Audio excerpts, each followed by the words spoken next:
Welcome to Real Estate Coaching Radio, America's #1 trusted resource for realtors who demand authentic, real-time coaching.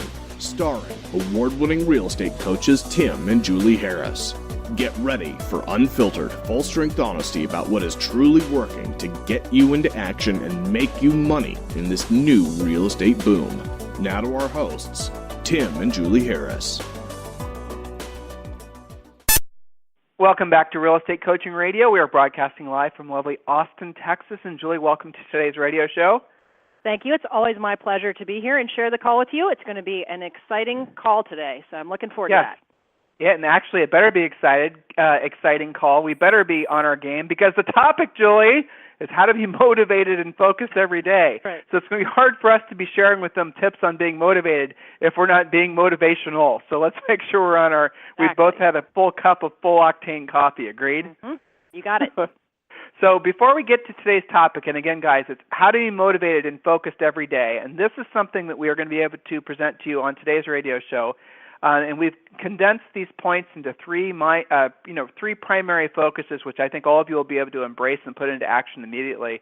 And by the way, that is always the intent of this radio show. We want to make it so you guys can listen to us on the go. Most of you, 99% of you, listen to us on your mobile devices. And really, we want to give you not only some, obviously, we want to motivate you, we want to educate you, but what we want to do primarily is we want to get you into action, because the action is what actually inspires the motivation. The action is what inspires you wanting more education. Without the action, nothing else happens. So, again, we really appreciate all of you being such loyal listeners. It's pretty cool because it looks like we are going to get very close to 100,000 regular listeners by the end of this month.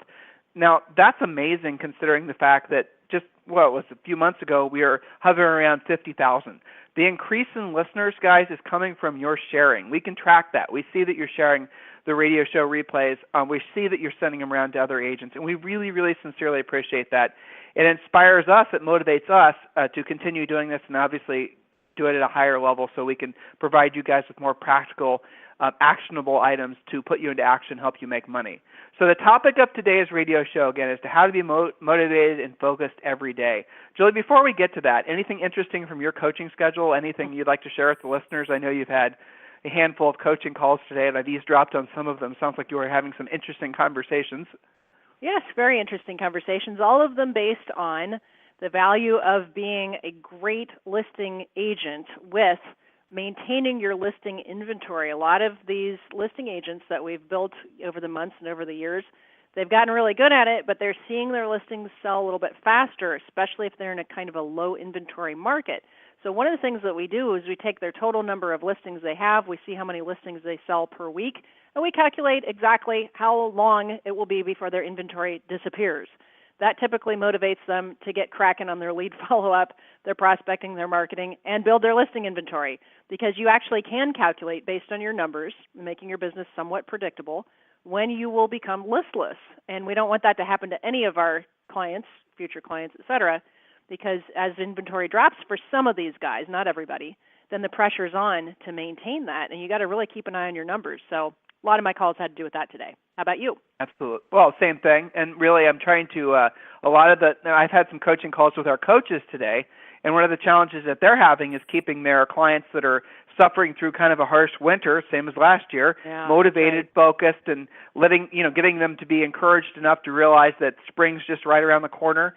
A lot of people are kind of like, I think, kind of hauling themselves up and, caving themselves in, waiting for the big spring thaw. And guys, you got to understand, if that's what the state you find yourself in, if you're not already taking huge amounts of action, you're going to miss this year, because really your year is determined by what you're doing now. Remember, guys, in most markets, the pay cycle for real estate is your initial contact with, say, a prospective seller or buyer. It can be 3, 4, sometimes 6 months before you actually get a paycheck. So if you're not actually doing having proactive conversations, setting appointments, taking listings, pre-qualifying buyers, doing all that stuff now, you're not just going to hurt yourself, in the next 30 days, but you're essentially making it so you're going to have some lean months in the summer. So remember, the pay cycle in real estate, depending on your market, could be as long as 180 days. So please, please, please don't make the very, overly wrought agent mistake of waiting until the spring tulips rise out of the snow before you actually start taking action. Do it today. All right, so we're going to get right to it. That again, the topic is how to be motivated and focused every day.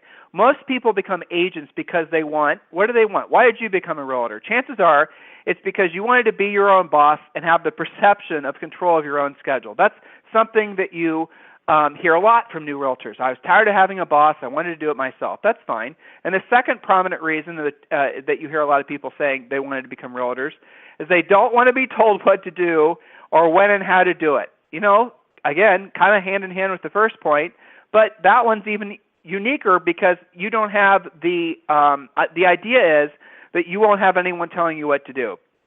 You know, I'm getting into real estate so I can control my schedule. I'm getting into real estate so no one will tell me what to do. I can do what I want to do when I want to do it. And the third reason you hear a lot of realtors saying they want to get into real estate is because they want to be financially well off. If not just well off, they want to be rich. In other words, they think that real estate is going to be the path to whatever their financial goals they have set for themselves and their families are. And it can be, but it's in direct conflict with the first two things, the two stated reasons that most agents get in the business. Now, 100% of you will accomplish the first two goals. You know, no problem. You are your own boss and you are in control of your own destiny at this point, especially when it comes to your utilization of time. But the last thing does not happen automatically. So the question is, you know, how is it that you get control of your financial future? And a lot of it comes down to what we're going to be presenting to you today. So if your goal is truly to be well off, if not rich, then you really got to focus on what you need to be doing on a regular basis to stay on track. So write that question down. Do I want to be one of the 99% of the realtors out there who are just content with being my own boss and essentially, you know, never having any sort of financial security? Or do I want to be one of the 1% of all realtors out there that has a business, that has financial security, that has predictable, duplicatable income, that is able to actually consider themselves rich and that their money works for them and they no longer have to work for their money? So, Julie, what's up? Your success is determined by these three things. Right. So your success, and we're talking about not just getting by and not being told what to do and running your own schedule, but actually getting to that point where you would say you're well off, if not rich. Your success to that is determined by three things. These are really important, so make sure you write them down. Number one, your willingness to do what you don't want to do when you don't want to do it at the highest level. Now, there's a lot in that one sentence, right? Most people stop with your willingness to do what you don't want to do. Well, there's a lot of that in real estate, right? There's negotiating with people that are kind of difficult to deal with. There's things like lead follow-up if you don't feel like doing it. All that kind of stuff where maybe you don't feel like doing your expired hunting today. You don't feel like it. You'd rather sleep in because, after all, you're your own boss. Nobody's telling you what to do, much less how to do it. So your willingness to actually overcome that and do what you don't really want to do when you don't want to do it. In other words, do the things you're supposed to do even though maybe you feel like sleeping in. And not only that, but you've got to do it at the highest level. I see this with creating listing agents, Tim. It's not just being willing to convert the lead and set the appointment and go on the listing presentation. It's doing it at the highest level so that not only are you just going to the listing appointment, but you're going to take that listing. You're going to add it to your inventory. You're going to get paid for your hard work. So, again, number one might be the most important thing you hear today, your willingness to do, underline that word because it has to do with taking action, what you don't want to do when you don't want to do it at the highest level. Okay, so that's a pretty big deal right there, and that, I think, Tim, really sorts out the people who are on their way, if not already, to being financially secure or rich. That sorts out the strong from the weak right there, is that self-discipline of making yourself do it. So, but Julie, I thought I had to have passion to be successful. I thought I had to have some sort of, okay, well, let's that's really... a can of worms, isn't it, right? Okay, and we hear that all the time. Okay, so first of all, I usually tease my agents that say that, you know, do you know anybody who like passionately springs out of bed and goes, all right, I can't wait to get on the phone with the for sale by owner. Woo! Can't wait. I'm going to skip breakfast so I can start prospecting. I kind of worry about people like that. There's probably like 2 people in the country that are like that. It's unusual to just flat out have passion to do the things that you don't really want to do. This is why they call it work and not vacation. Your job is to have passion about what real estate and your transactions and your commissions afford you and your family. You don't have to have the most energy and enthusiasm in the world and just built-in passion to go driving 40 miles out into your market, into the wilderness, and take that bizarro listing, okay? You don't have to have the most passion in the world to negotiate a short sale. You don't have to have passion getting on the phone to get a price reduction from your seller. It would be kind of weird if you did, wouldn't you think? But you can and you should have passion for what doing those things when you don't feel like doing them at the highest level and providing the highest level of service of anybody in your town, what that will earn you and your family.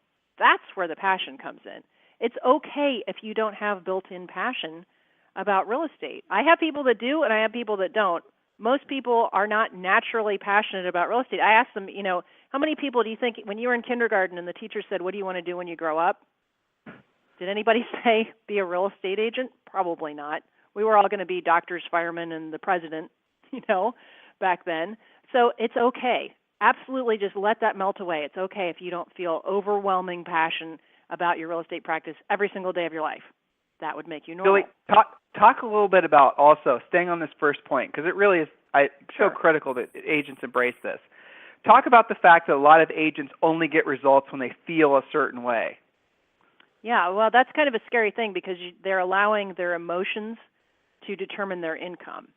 And if they did not work in a practice where they didn't have a boss and there was no accountability, they'd never get away with that, right?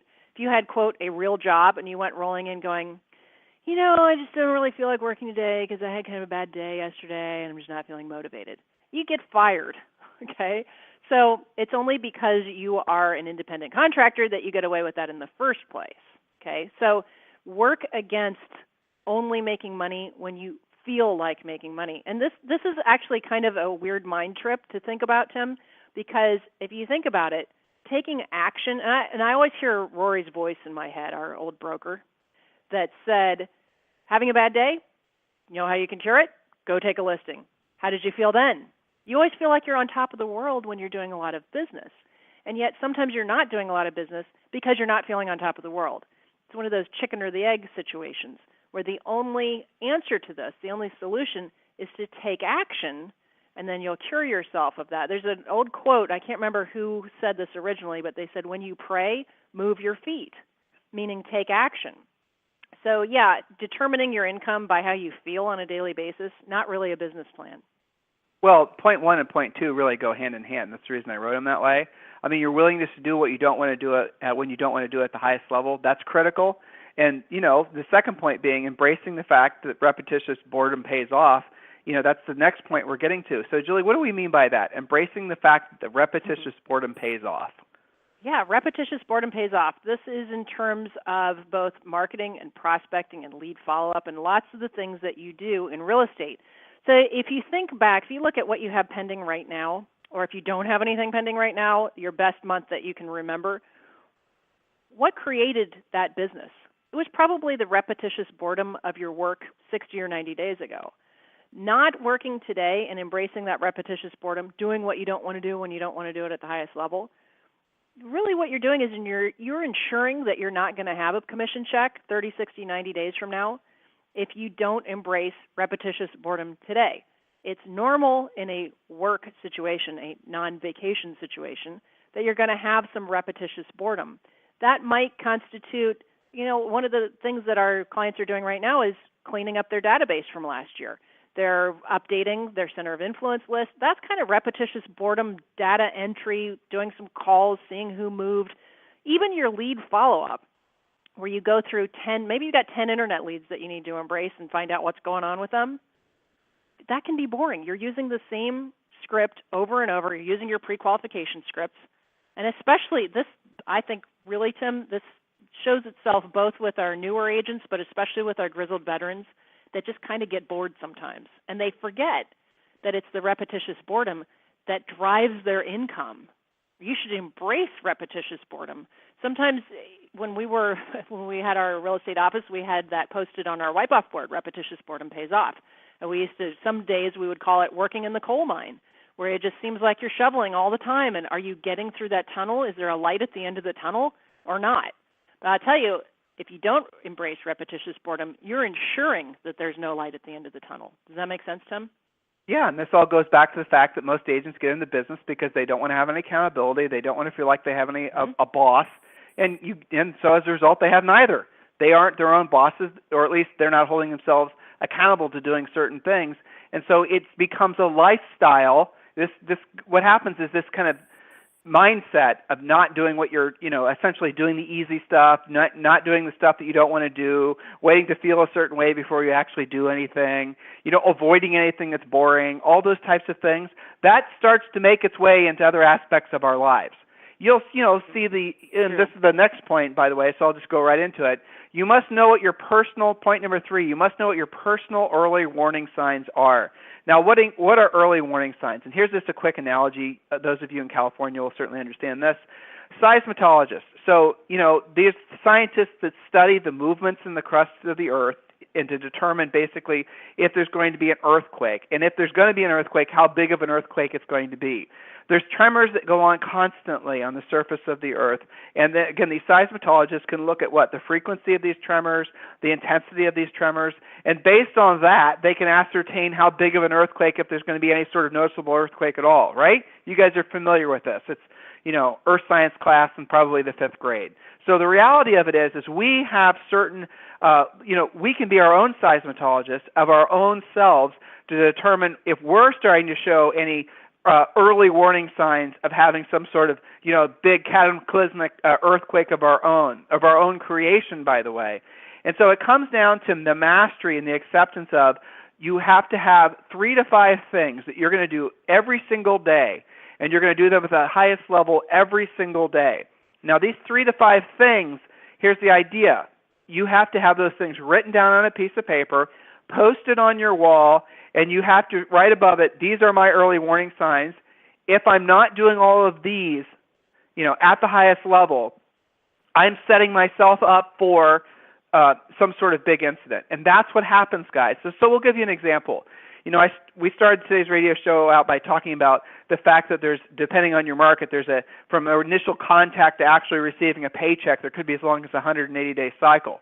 And I hopefully maybe rattled a few cages when I reminded you guys that if you're not making contacts right now, that means you're going to probably be not having any money in June or July, right? That's the typical cycle of how it actually works. In some markets, it might be 90 days. Again, you have to know how quick your inventory is turning in your specific market. So one of your early warning signs might be, depending on what your business plan is, that you have to make 3 to 5 or maybe 10 contacts per day. Contacts with your centers of influence and past clients. Contacts with, expireds and, BISBOs, as they're traditionally called in our industry, but we call them unrepresented owners. So when you have a specific business plan that requires that you make a certain number of actual overt direct contacts with prospective clients every single day, if you don't do that, that's an early warning sign that, again, sometime in the future, you're going to pay the price for it. Julie, what's another typical early warning sign? Total disregard for any time management of any sort. And that can start with hitting the snooze button repetitively in the morning. That can have to do with going to your email and things that are just distracting and kind of look like work, but if we're being honest, are not leading to a paycheck. So seeing your time management go out the window, and sometimes that means just across the board. Other times it means you're supposed to be following a schedule, and when you do it that you make money, that you're just a little burned out, so you decided to sort of blow off your morning and get to work around 1 o'clock in the afternoon. So anything that's like that, having to do with things that are not really dollar productive but look like work. And there's a lot in real estate that looks like that. You could spend endless hours just searching in the MLS. It looks like you're doing something. If your office manager walks by, it certainly looks like you're being productive. So that's an early warning sign, is not being focused on the things that actually lead to a paycheck in real estate. And there's only 6 of them: lead generation, lead follow-up, pre-qualifying, presenting, negotiating, and closing. That's it.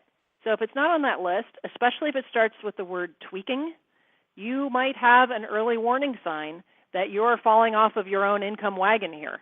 So I think that's part of it, Tim. And I think there's other things too, like physical manifestations letting yourself get overweight. That is a discipline. I've got to find, I think you probably have some good examples of this too. It seems that our coaching clients who are really great on maintaining their physical goals, whether that's walking for 20 minutes every morning or going to the gym, what have you, they tend to also be very good on things that make the money in real estate. It's almost like it's the same part of their brain, is my suspicion. What are your thoughts?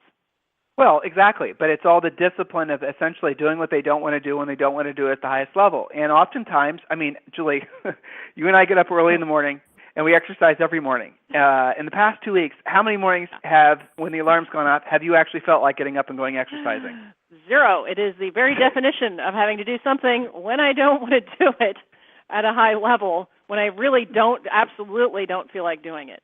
But we do it anyway. We do it anyway, yeah. Because why? Because, we practice what we preach, and we hold ourselves accountable to a minimum level of exercise every day. And even on a grander scale, Julie and I are very attentive to make sure that, we keep ourselves in optimal health. And so we monitor all the other, important things that one would monitor, their weight and so forth. And those are our early warning signs. So if we find ourselves, not exercising every day, if we find ourselves not paying attention to the other things, in the physical category of life, and Julie, what are the 5 areas of goals for one's life? Financial, physical, spiritual, educational, and family.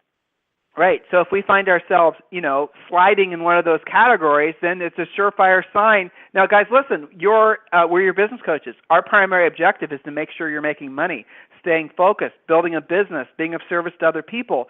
But we're not, turned off to the fact that obviously to have a real balanced life or having a resemblance of balanced life, you have to have other categories as well. So I'll pick on another one, educational, for example. Virtually all of our coaching students are focused on reading at least 1 or 2 books per month. Or, when I say reading, sometimes it's listening to from audible.com or whatever. So, right, if they find themselves where they've let a month go by and they haven't consumed a book, well, then they know they're not staying true to their original educational goal.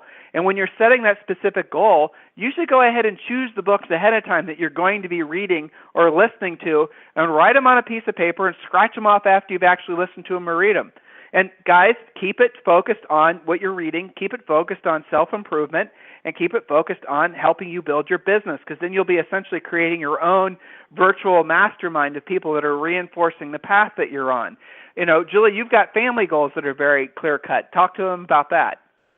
Yeah, so, and it's, it's not just me, it's also my coaching clients. We talk about this. Family goals can be something as simple as what I do. I make sure that I call my parents at least once a week. We don't live in the same town as they do, so it's important for me to do that. I try and send them at least one video of Zoe every day so they can see her growing and walking and talking and doing what she's doing.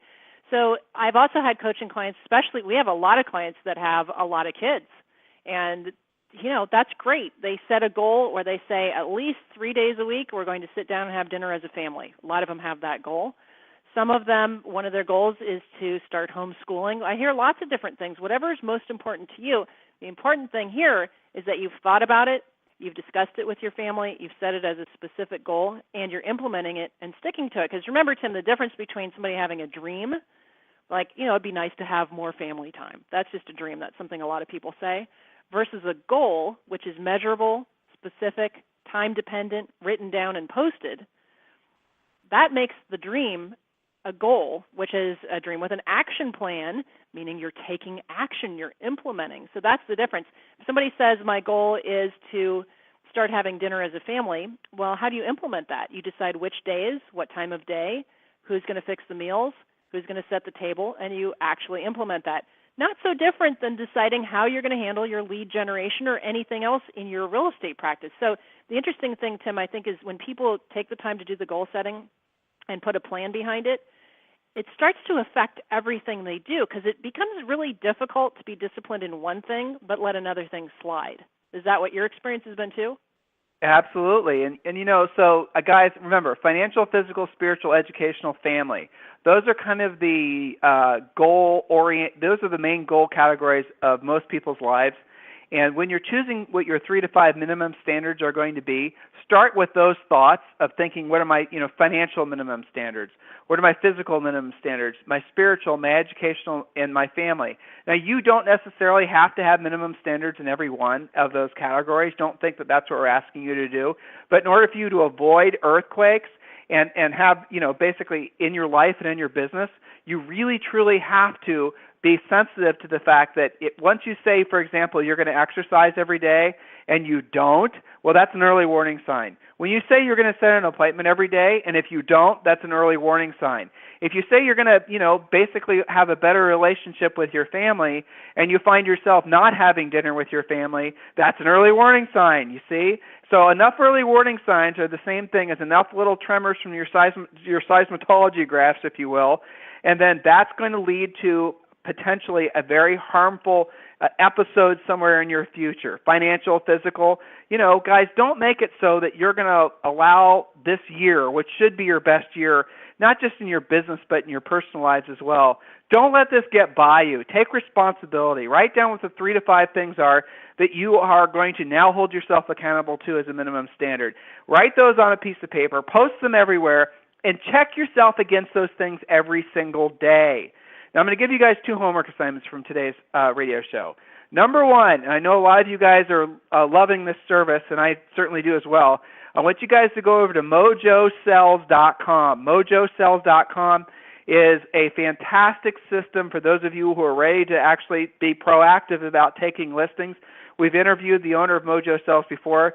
Great company, great product. Definitely check that out. And the second homework assignment is I want you to write down 3 to 5 of your own personal minimum standards. Write down what you are going to hold yourself accountable to and post those at least in your office, but ideally everywhere. Glance at them and actually ask yourself, am I doing these 3 to 5 things? Am I actually, and they have to be very specific.